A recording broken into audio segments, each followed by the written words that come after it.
기도하시겠습니다. 하나님 아버지, 오늘 주의 말씀을 통해서 우리 주님 예수 그리스도 그분이 하나님이심을 확인하며 또 그분과 동행하는 하나님의 백성들 되게 하옵소서. 예수님의 이름으로 기도합니다. 이 요한복음을 기록한 목적은 예수님이 하나님이신 것과 또 그 이름을 힘입어 영생을 얻는 것. 요한복음을 강의하면서 우리 성도님들, 내가 영생을 가지고 있다라는 것을 거듭 확인하는 그런 기회가 되기를 바랍니다. 우리는 요한복음 5장에서 예수님이 38년 된 병자를 고치신 그 표적을 함께 나눴습니다. 그래서 예수님은 은혜를 베푸시는 것, 그리고 예수님은 소위 치유하시는 것, 또 하나는 뭐였죠? 소망을 주시는 것. 근데 그렇게 예수님이 표적을 행하고요, 유대인들이 두 가지를 가지고 시비를 걸었습니다. 첫째는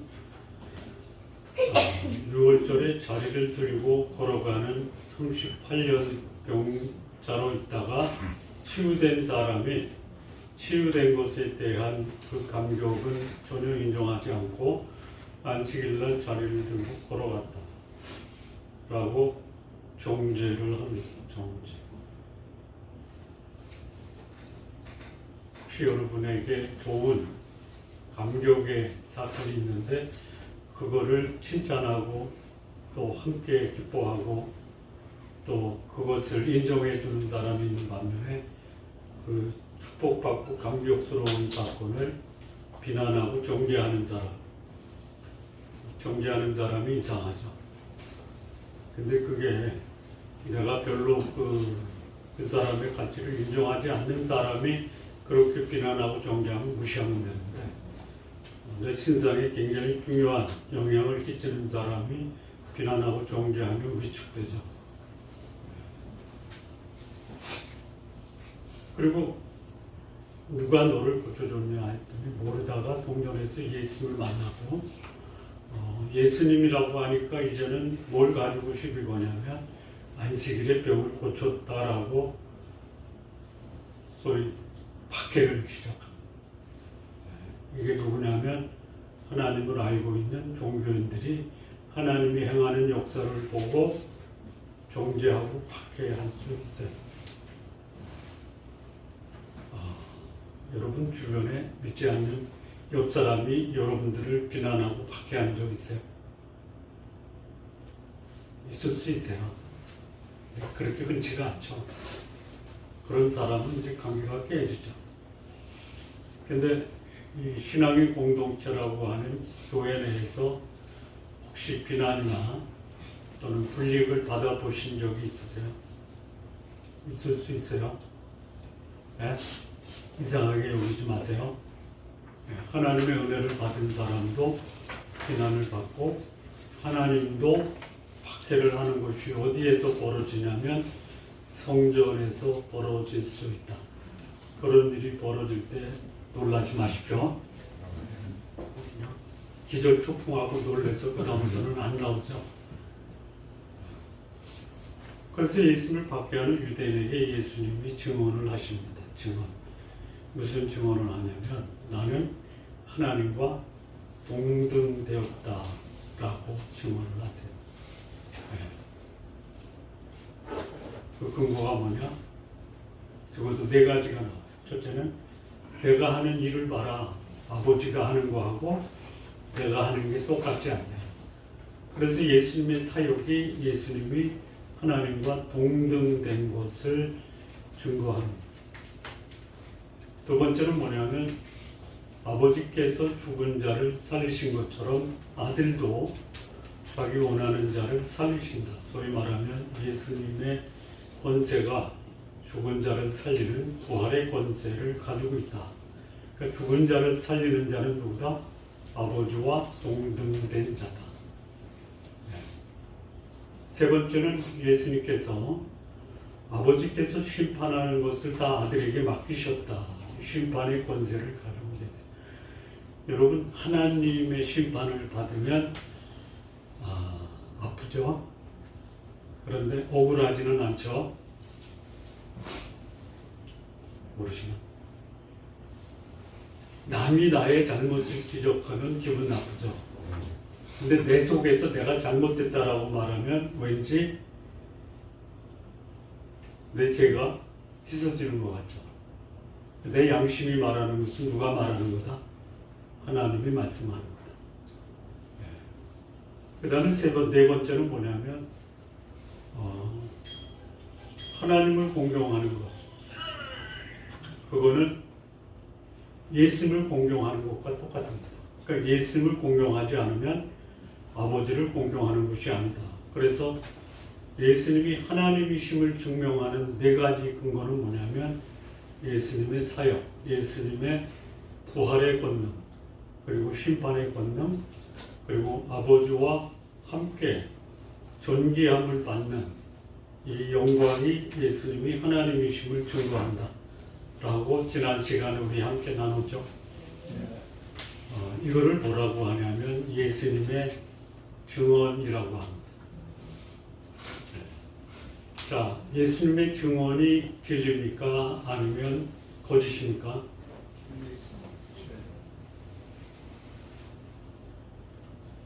진리예요? 거짓이에요? 진리.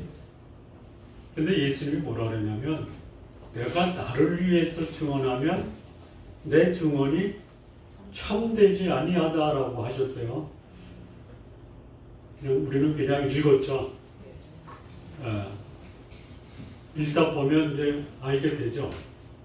근데 한 번 읽어가지고는 잘 모르시겠죠. 자, 예수님이 뭐라 그러냐면 내가 나를 위하여 증언하면 그 증언은 참되지 않다 그랬어요. 무슨 말이에요?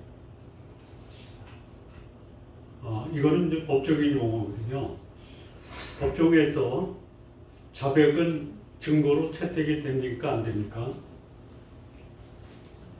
법정에서 자백은 증거로 채택이 안 됩니다. 그러면 자백을 근거로 뭐를 찾아내야 돼요? 증거를 찾아내야지 자백만 가지고는 처벌할 수가 없어요.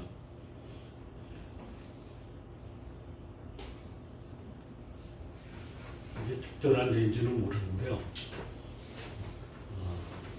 불륜을 저지른 남녀가 있어요.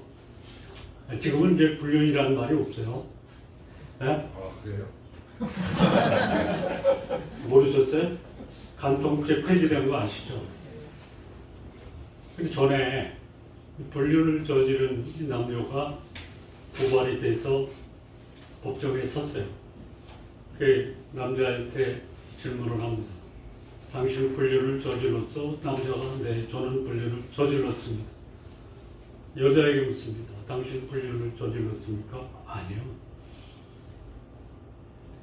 그랬더니 판사가 여자한테 불륜죄로 처벌을 선고했어요. 남자는 무죄예요. 왜 그럴까요? 답을 드렸잖아. 자백은 증거로 채택이 안 돼요. 그런데 제3자의 증언은 법적인 증거로 채택이 돼요. 여자는 난 안 했다. 안 한 거는 법적인 증거가 없어요. 효력이 없어요. 없죠? 근데 남자가 나는 불륜을 저질렀습니다. 그러면 여자는 뭐 한 거예요? 불륜을 저지른 거예요. 근데 남자는 나는 불륜을 저질렀습니다. 근데 여자는 나는 불륜을 저지르지 않았습니다. 자백은 증거로 채택이 안 되고 이 여자가 증거예요. 나는 불륜을 저지른 적이 없습니다. 이해가 되십니까? 조금 더 설명해요.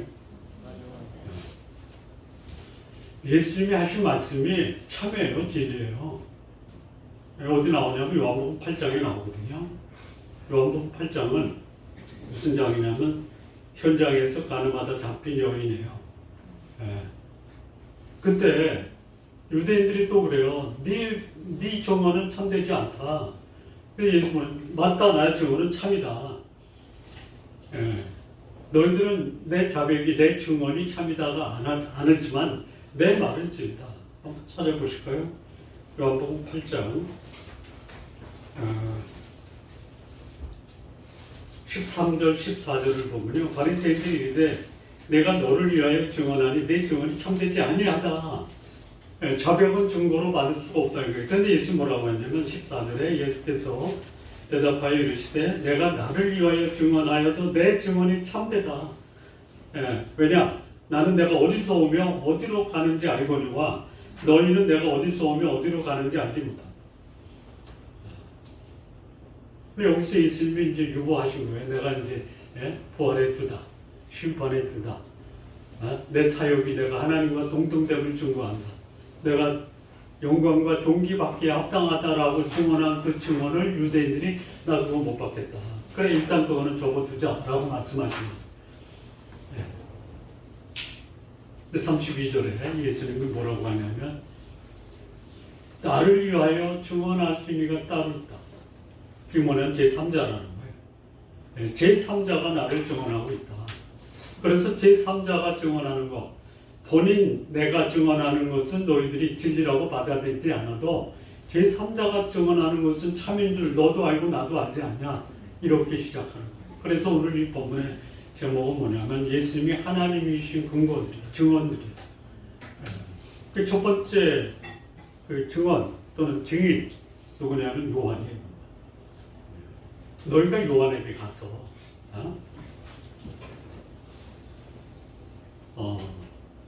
나에 대해서 물었다. 너희가 요한에게 가서 뭐라 그랬죠?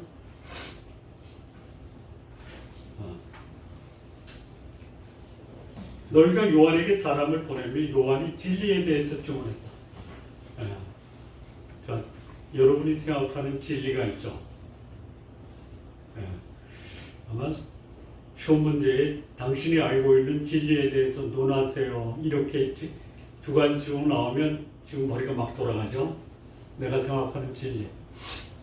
여기 계신 모든 분들이 그 진리에 대한 정의나 내용을 동일하게 할까요? 각자 다를까요? 요한이 증거했던 진리는 뭐예요? 요한이 뭘 증거했어요? 진리 말고. 근데 그게 진리예요. 유대인들이 사람들이 요한에게 가잖아요. 요단강에 와서 수많은 사람들이 그 온 유다와 예루살렘에서 와서 요한에게 침례를 받아요.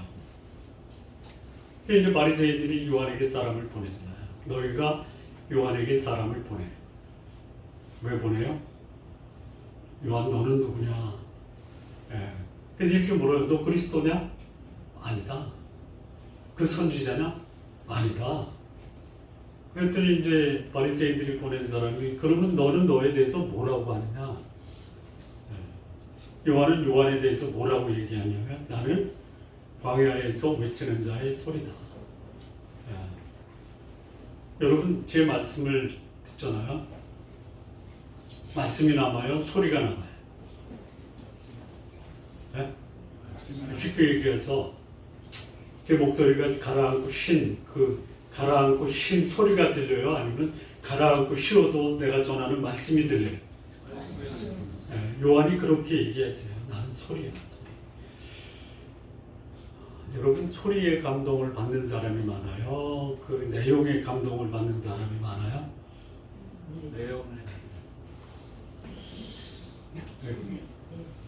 내용에 감동을 받는 사람은요, 이거 보통 수준의 사람이 아니에요. 대체로 어디에 감동을 받아요? 소리에 감동을 받아요. 그런 말 하더라고요. 대한민국 최고의 아름다운 소리를 갖는 가수는 소양이다.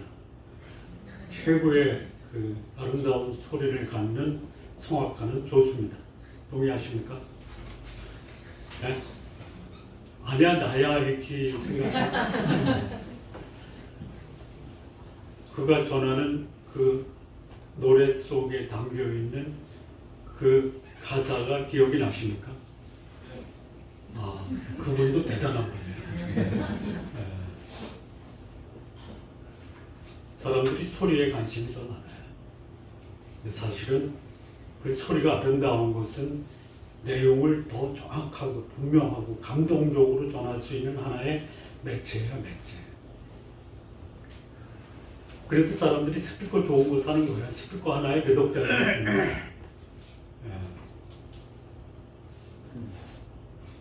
나는 광야에서 외치는 자의 소리야. 근데 무슨 메시지, 무슨 말씀을 전한 거예요?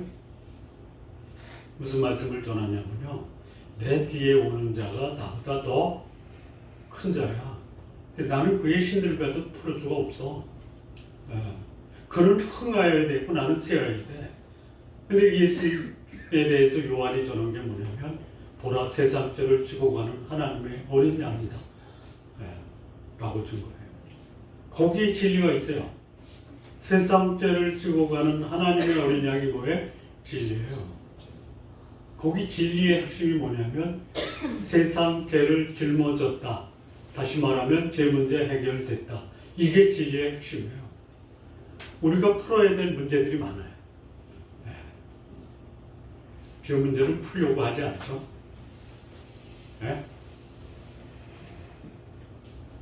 입학시험 보는 학생들에게는 합격이죠. 시험 열심히 해놓고 떨어졌어요. 그럼 절망이죠. 열심히 평생을 살았어요. 그리고 지옥 가요. 문제 푼 게 아니죠. 진리는요, 내가 가지고 있는 가장 큰 문제를 해결할 수 있는 능력이 있어야지 그게 진리예요. 예수님이 해결하신 진리가 뭐냐? 세상의 모든 사람이 짊어지고 가는 죄 문제 해결하고 그에게 영생을 주시고 천국으로 안내하는 천국의 안내자가 되셨다라는 것이 진리예요. 예수님이 나는 아버지께 간다 그랬더니 제자들은 죽으러 가는 줄 알아요. 어디로 가십니까? 그랬더니 내가 곧 길이요 진리요 생명이다. 예수님이 여러분과 저의 죄 문제를 해결하신 진리의 핵심. 이거를 누가 증거했냐? 요한이 증거했어요. 근데 예수님은 뭐라고 하냐면 난 요한의 증거 안 받아 그래요. 왜 그래요? 사람의 마음을 알기 때문에 그래요. 요한복음 2장에 성전 정화한 다음에 자기를 사람들에게 의탁하지 않았다. 왜 그러냐면 사람들의 속을 알기 때문에. 그러니까 요한이 진리를 증거한 것은 맞아요. 그러나 요한은 믿을 만한 사람이 아니에요. 그런데 사람들은 요한에게 가잖아요. 거기 보면 요한은 켜서 비추이는 등불이다. 어두운 데 있는 사람들이 등불을 보고 거기 뭐해? 내가 이 말을 하는 것은 그로 인해서 요한 때문에 너희가 소위 구원을 받을 수 있기 때문에 요한을 내가 너희에게 내가 하나님이라는 것을 증거하는 증거로 제시하는 거다. 이렇게 말씀. 여러분 저는 믿을 만한 사람이 못 되는 거 아시죠? 그렇죠. 그런데 내가 성경을 통해서 고민하고 연구하고 또 준비한 이 메시지는 거짓이 아니죠. 저를 나는 다른 사람은 못 믿어도 김기열 목사는 믿을 수 있어. 그거 여러분 거짓말하는 거예요. 저 믿지 마세요. 웃잖아요.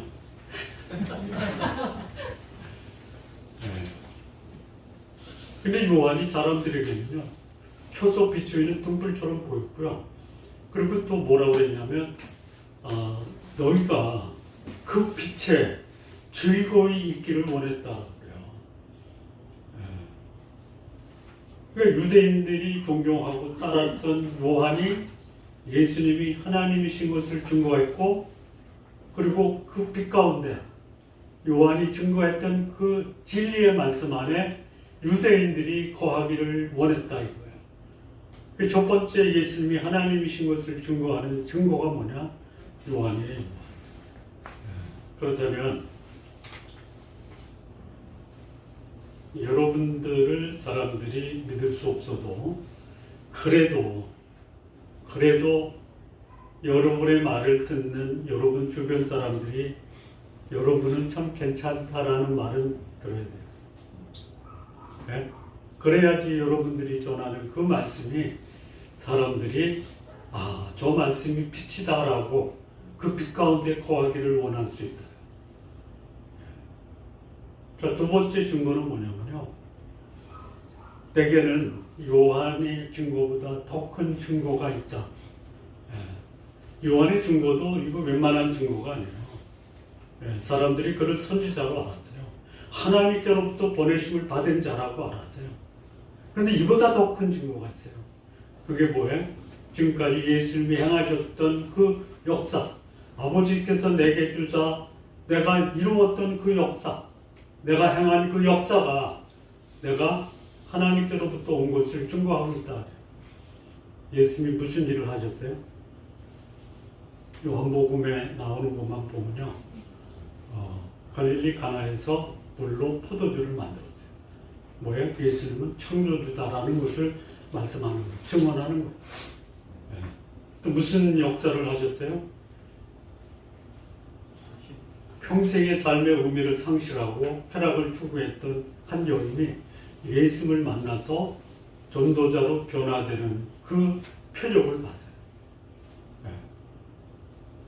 또 갈릴리 가나에서 갈릴리 분봉왕의 신하의 아들이 죽어갈 때 그 신하의 아들을 말씀으로 고쳐요. 또 우리가 요한복음 5장에서 38년 된 소망 없이 살았던 38년 된 병자가 온전히 치유를 받아요. 이게 예수님의 역사예요. 물론 사복음서에 보면 예수님이 행하신 표적이 수없이 나와요. 요한복음에만 7가지가 나와요. 이 표적을 보면 이 표적을 행할 수 있는 분은 누구예요? 하나님이에요. 하나님이 아닌데도 마치 하나님처럼 쫓아다니는 사람들이 있죠. 예? 근데 그들이 가지고 있는 게 뭐냐면요, 돈과 권력이에요. 그거 가지고 사람을 그냥 뭐 쥐어잡아요. 묶어버려요. 구속해버려요. 그들에게 가면 못 빠져나와요. 예수님을 만난 사람은요, 절망을 희망으로 바꿔요. 죽음을 생명으로 바꿔요. 심판으로부터, 정죄로부터 자유함을 얻어요. 이런 역사를 보면 그것을 향할 수 있는 분은 누구다? 하나님이다라는 거예요. 이게 예수님이 하나님과 동등됨을 증거하는 두 번째죠. 세 번째가 있어요.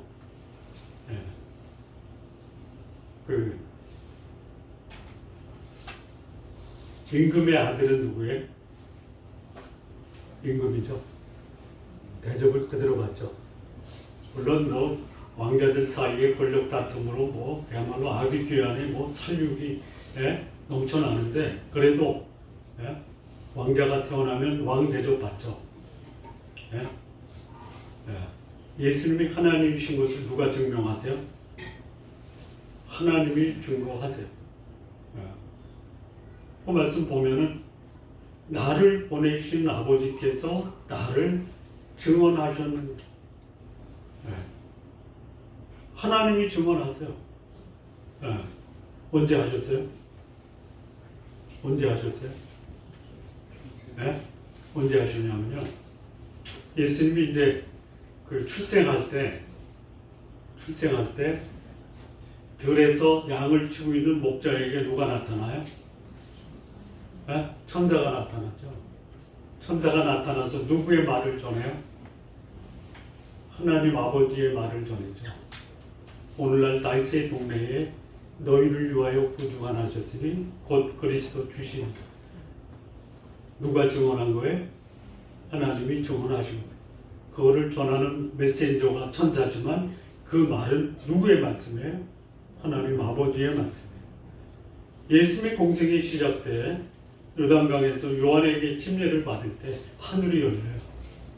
진정한 개천절은 예수님이 이 땅에 오셨을 때 하늘이 열린 거예요. 그리고 하늘에서 소리가 있어 이르되 이는 내 사랑하는 아들이다. 그래서 너희는 그의 말을 들으라라고 하나님이, 예수님이 자신의 아들이시며 자신과 동등됨을 선포하셨어요. 그게 예수님이 하나님이심을 증거하는 세 번째 증거. 네 번째가 있어요. 네 번째는 뭐냐면요, 성경의 성경.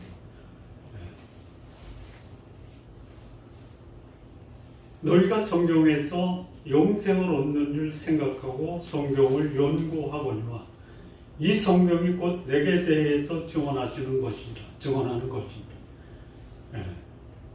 성경을 보면 누구를 알 수 있어요? 하나님을 알 수 있어요.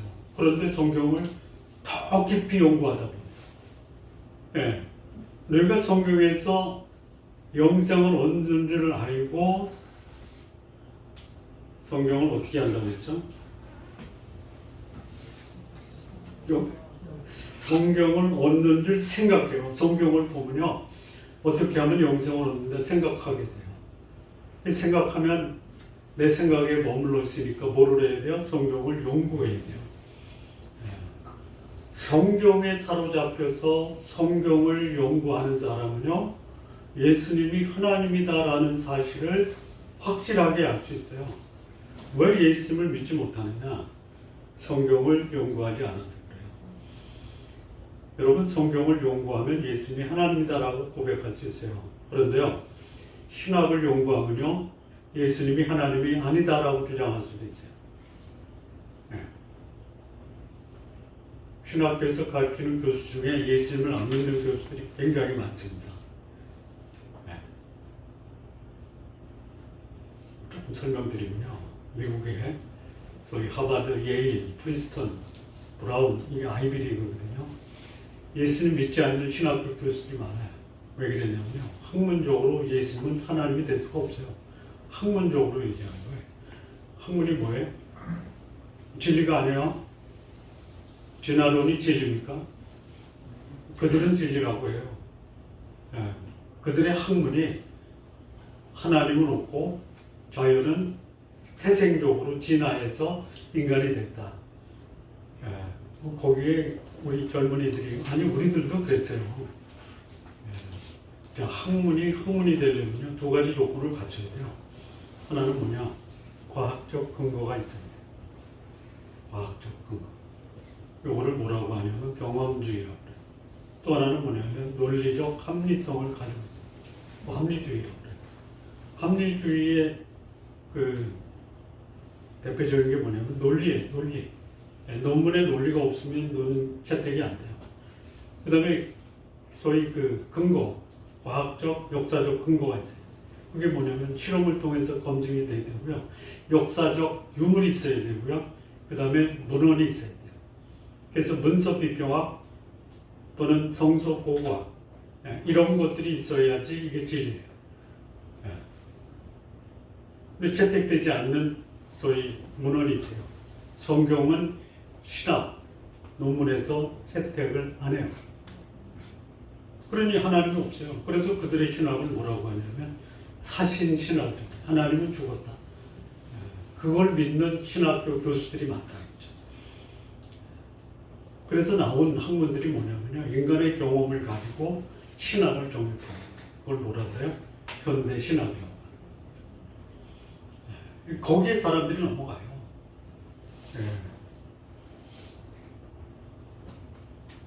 그게 그들을 구원했대요. 그런데 나중에 보면요, 속았다라고 그의 인생을 마감할 수 있어요. 자, 성경이 예수님이 하나님이다라는 것을 증명해요. 그런데 거기 40절 보면요, 그런데 너희가 영생을 얻기 위해서 내게 오기를 원하지 아니했다라고. 영생을 얻고 싶은데요, 성경에 관심이 없어요. 영원히 살기를 원하고 천국 가기를 원하고 지옥 가고 싶지는 않은데요, 예수님은 안 믿어요. 그러면 내 영혼에 대한 열매는 내가 심은 대로 가는 거예요. 성경 앞에 와서 성경이 말하는 그 진리 앞에 나를 조명해 봐야 돼요. 그래서 내 죄를 짊어지고 가는 예수님, 나를 천국으로 인도하는 예수 그리스도, 이분 앞에서 내가 죄인이며 그분을 영접하지 않는 한 누구도 영생을 얻을 수가 없다. 자, 그러면 왜 사람들이 예수님 안 믿어요? 저는 오늘 예배에 참석하는 모든 분들이 예수님을 여러분의 구원의 주님이고 생명의 주님으로 믿고 있기를 바랍니다. 네. 안 믿는 분들은 왜 안 믿을까요? 여러분이 전에 안 믿고 계실 때 왜 안 믿으셨어요? 네? 네 가지 증거가 있어요. 안 믿는 이유 네 가지. 첫째는 뭐냐면 그 말씀이 너희 속에 거하지 아니하니 나를 보내신 이를 믿지 않는 거예요. 하나님의 말씀이 내 마음에 쌓인 적이 없어요. 듣고 흘리는 거예요. 말씀을 들으면 내 속에 거해야 돼요. 거한다는 것은 뭐냐면 함께 교제하다, 동거하다. 말씀과 더불어 내 삶을 살아가지 않으니 나를 보내신 그분을 믿을 수가 없다라는 거예요. 여러분 예수 믿지 않아도요 괜찮아요. 그런데요 이 말씀을 집중적으로 한번 연구하고 또 이 말씀 앞에서 내 삶을 한번 점검해 보세요. 그런 사람 있어요. 배너를 쓴 사람 있죠. 배너. 두 사람이 기독교를 이 지구상에서 몰아내야 되겠다. 근데 기독교를 사람들에게 영향을 준 두 사람이 있는데 이 두 사람을 연구해서 그들의 가치를 완전히 무너뜨리면 기독교는 사라집니다. 누구를 연구했냐면 한 사람은 예수님, 한 사람은 사도 바울이에요.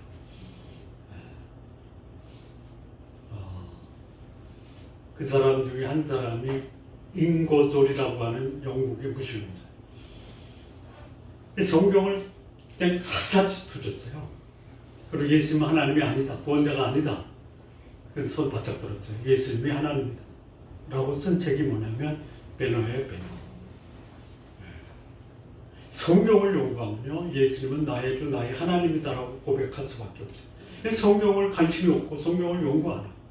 성경을 모르면 예수님을 하나님으로 고백할 수가 없어요.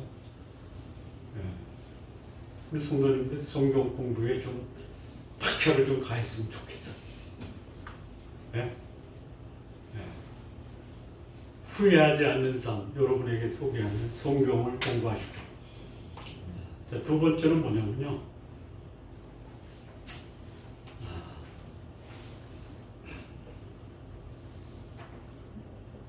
두 번째는 뭐냐면 40절에 보면요. 근데 성경에서 영생을 줄 알고 성경을 연구하는데요. 40절에 보면 너희가 영생을 얻기 위해서 내게 오기를 원하지 않는다. 영생에 대해서 관심이 없는 거예요. 근데 관심이 어디 있어요? 영생이 아니라 어디에 관심이 있어요? 아이, 다 알고 계시고 그렇게 살고 있으면서 내 입으로 말하기가 조금 불편하죠. 이 지상의 삶에 온통 신경을 쓰지 말라는 거 아니에요. 영생까지도 외면하고 관심을 두지 않을 정도로 여기에 너무 집착한다. 이렇게 하세요. 4.5 대 5.5 정도. 5.5는 이 세상에 좀 신경을 쓰고 4.5는 좀 영생에 대해서 좀 신경을 좀 쓰십시오. 하루의 생활에 한 45% 정도는 성경에 좀 신경을 쓰고 영생에 좀 신경 좀 쓰세요. 세상 것으로 고민하다가 깜짝 놀라서 하나님 말씀 영생에 대해서 좀 고민 좀 하세요. 그럼 어떤 변화가 있냐면요. 세상 때문에 고민했던 그 고민이 하나님 말씀 연구하고 영생에 대해서 묵상하면요. 놀라울 정도의 변화가 있어요. 해보시면 아실 거예요. 왜 예수님을 믿지 못하느냐? 영생에 대한 무관심 때문에 그런 거예요. 자, 세 번째는 뭐냐면요. 세 번째는 여기 42절에 보니까요. 다만 하나님을 사랑하는 것이 너희 속에 없는 줄 알았다. 하나님을 사랑하지 않아요.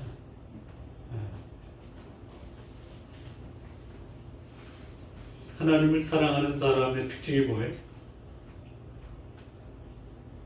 내가 하나님을 사랑합니다라고 고백하는 게 뭐예요?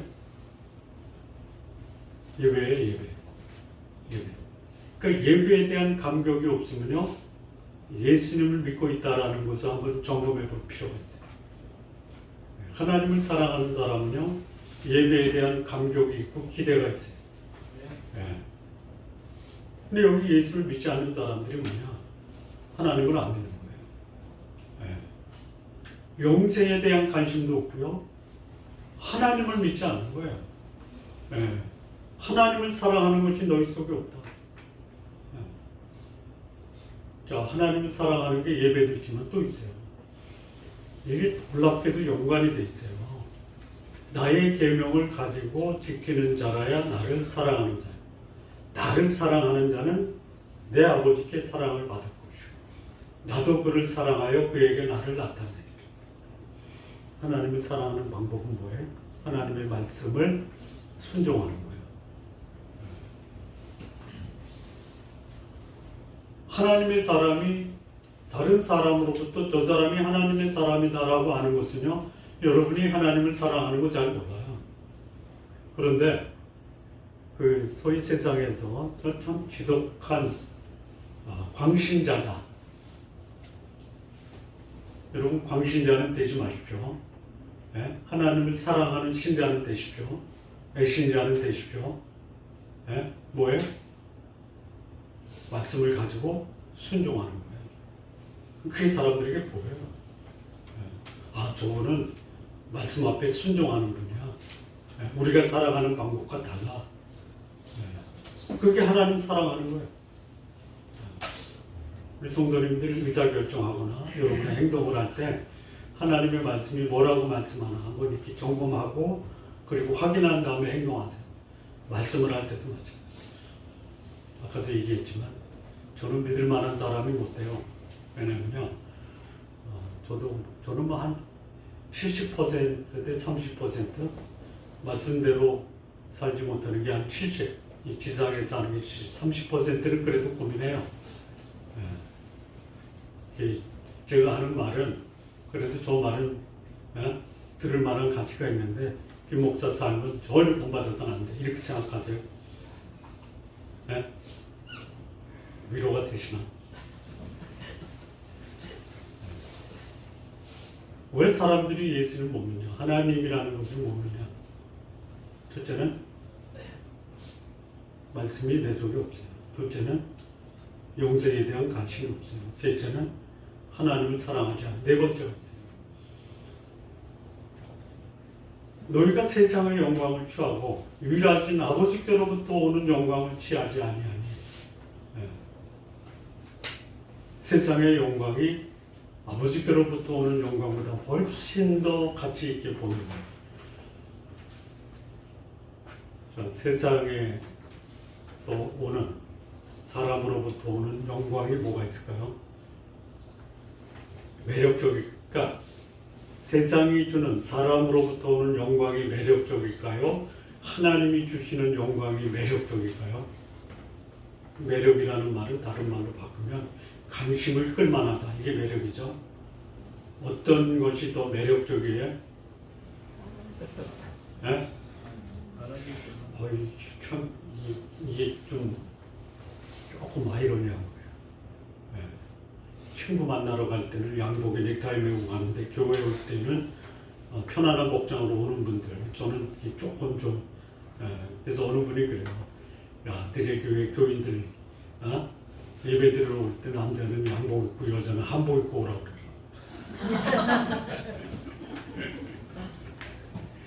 웃자고 한 거예요. 네.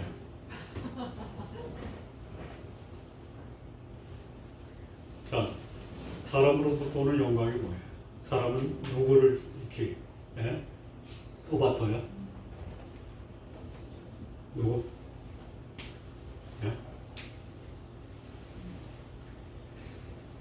쉽게 얘기할게요.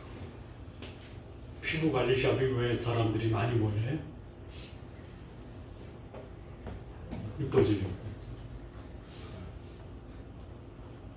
그냥 국밥 5,000원짜리 먹는 사람과 5만원짜리 먹는 사람, 누구를 더 사람들이 그야말로 우러러봐요? 아주 낮은 자리에서 그 도로 청소하는 환경위원과 의사결정하는 그런 결정권자, 누구를 더 우러러봐요? 사람에게서 영광을 취한다는 게 뭐예요? 외모, 학벌, 재물, 권력, 이게 훨씬 더 매력적이에요. 그거를 추구하다 보면 예수님이 추구했던 삶은 뭐예요? 나는 마음이 온유하고 겸손해. 나의 멍에를 베고 내게 되고 원수를 사랑하고. 매력적이에요? 내 죽으면 죽었지 그렇게 못 살아. 세상의 가치를 추구하면요 예수님 못 믿어요.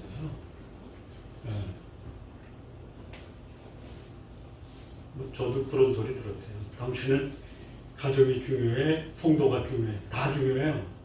그거 가지고 시비를 걸어서 나중에 그랬어요. 나의 목회를 방해하는 가족보다 목회에 함께 동참하는 성도들이 더 소중해. 그랬다가 제가 벼락 맞았잖아요. 벼락 맞는 거예요. 어쨌든 내가 실수하고 끝까지 가족이 중요하다라고 했고 그렇게 고쳐했어야 되는데 사람이 열받으면 그래요. 저도 열받습니다. 자, 이 네 가지 때문에 사람들이 예수님을 하나님으로 못 믿는 거예요. 그럼 어떻게 해야 되느냐? 선택을 하셔야 돼요. 예수님을 하나님으로 믿고 섬기는 사람이 있고요. 예수님을 못 믿는 사람.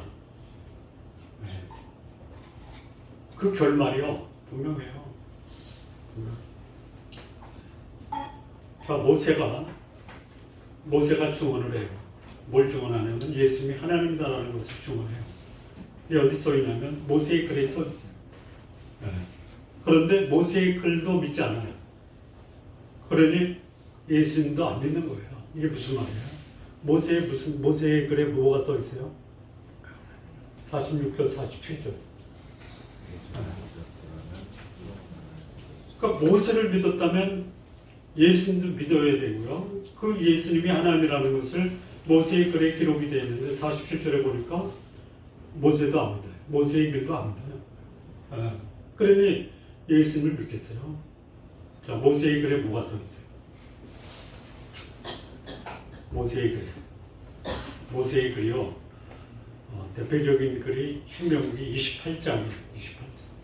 그거 아시죠? 뭐 들에서도 복을 받고, 성에서도 복을 받고, 떡반주 그릇이 복을 받고, 내 우양과 양이 복을 받고, 내 자식이 복을 받고. 어떻게 하면요?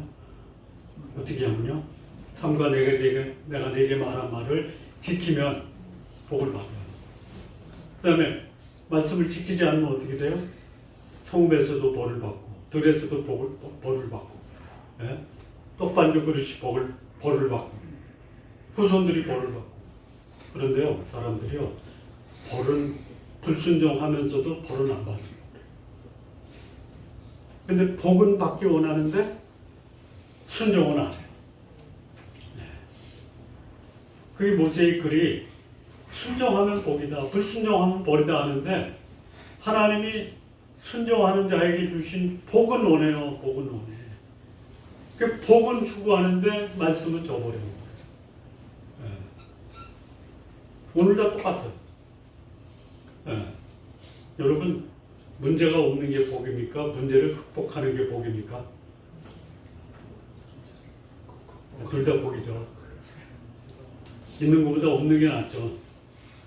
그런데 없을 수 있어요? 인생은 고통의 바다인데. 그러면 복은 문제가 없는 게 복이 아니라 문제를 극복할 수 있는 그 사람의 삶이 복이에요. 그거 어떻게 해요? 여러분, 이 땅의 삶을 살면서 우리 마지막 가는 곳이 천국이라면 내 인생은 복된 인생이에요. 근데 여기서 그야말로 하나님이 주신 축복, 돈, 권력, 명예, 학벌, 이거를 추구하다 어디로 가느냐? 지옥 가잖아요. 그건 복이 아니에요. 내 삶의 그 소위 결론은 언제 나느냐? 살아가는 과정일 수도 있지만 이 삶이 끝나고 나서 나에게 주어진 그 열매가 뭐냐가 내 삶을 평가하는 거예요. 우리 성도님들, 끝이 좋아야 다 좋은 거예요. 혹 과정 속에 힘들고 어려워도 이거를 극복하고 견딜 수 있는 담대함과 믿음이 있다면 내 삶은 마지막이 아름다울 수 있어요. 성도 여러분 기도하십시오. 하나님 내 인생의 마지막이 아름답게 해주십시오. 아름답게. 폼나게 살다가 비참하게 가는 게 아니라 조금 힘들고 그러나 그것을 극복하면서 가다가 영광스럽게 내 삶을 마감하시기를 진심으로 바랍니다. 네, 기도하시겠습니다. 하나님 아버지 감사합니다. 우리 주님 예수께서 하나님이심을 믿고 그리고 예수님이 하나님이라는 것을 증거하는 성경과 또 하나님 앞에 우리가 겸허히 나 자신을 성찰하고 드릴 수 있는 우리 성도님들 되게 하옵소서. 예수님의 이름으로 기도합니다. 아멘.